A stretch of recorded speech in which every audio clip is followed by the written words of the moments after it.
طائرة جزائرية وحراسة جزائرية وحراسة جزائرية، كأنني مبعوث جزائري مش بس مبعوث فلسطيني.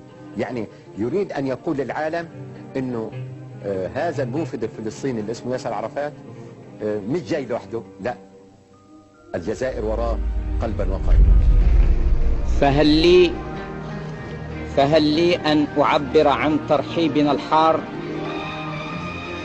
لرئيس منظمة التحرير الفلسطينية، وأدعو الرئيس ياسر عرفات رئيس اللجنة التنفيذية لمنظمة التحرير الفلسطينية والقائد العام للثورة الفلسطينية لإلقاء كلمته، فليتفضل.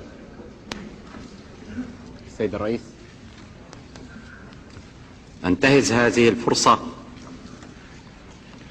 لأتقدم لكم باسم الشعب الفلسطيني وقائدة كفاحه الوطني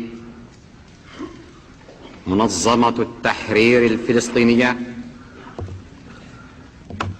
بأحر التهاني على انتخابكم رئيسا للجمعية العامة للدورة 29 للأمم المتحدة.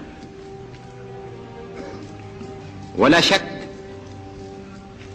لقد عرفنا فيكم الإخلاص والتفاني في خدمة قضايا الحرية والعدل والسلام، كما عرفناكم من بين صفوف الطلائع المناضلة أثناء حرب التحرير الوطنية الجزائرية. فالجزائر اليوم قد ارتقت في دورها وفي مسؤولياتها الوطنية والقومية والدولية